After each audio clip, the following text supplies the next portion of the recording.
o que, Miguel? Nada.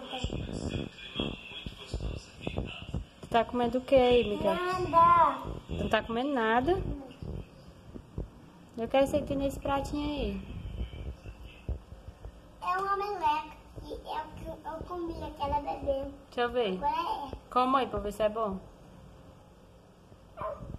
Como é o nome? Como é o nome? Como aí? Deixa eu ver a cara comendo. Deixa eu ver. Tu gostou? Deixa eu ver a carinha de quem gostou. E o que é isso aí? Aquele Isso aí é o que tá comendo?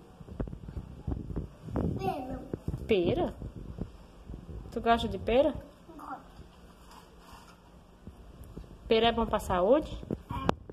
Pois fala aí pro pessoal, pra comerem frutas. Pessoal, tem que comer fruta. Por quê? Porque é muito bem pra saúde.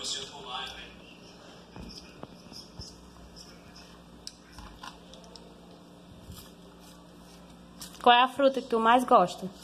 Essa. Essa? A pera, é? É tua fruta preferida, né? Olha a cabeça. E por que tu foi comer aí, nesse canto? Debaixo do balcão. Tu tava escondido comendo, né? Aí eu te achei, foi? Foi. Olha aqui pra mim.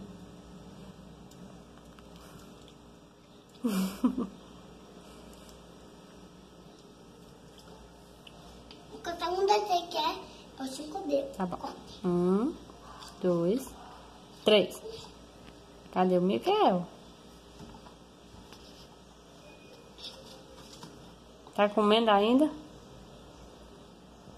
Ai, não tá mais ali não. Então eu vou comer um pedaço de pera. Já que ele tá dormindo.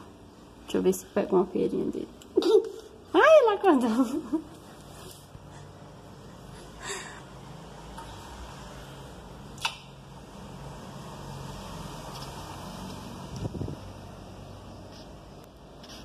Tchau, Miguel.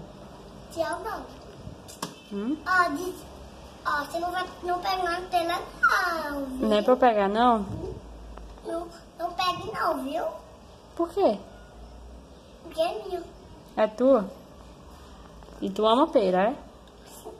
Não pegue, viu? Tá bom.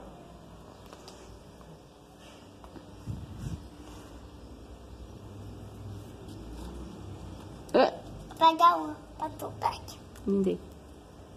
Obrigada, tá? Beijo. Ó, 2 quilos. Vou pegar 2 pra tu. Tá bom. 4 pra tu. Ah, muito obrigada. É bom pra saúde, né? É muito bom pra saúde, 2. É. Tchau, beijo. 2 para... Vai ficar bem grandão amanhã. Com esse 2. Tchau, viu? Tchau.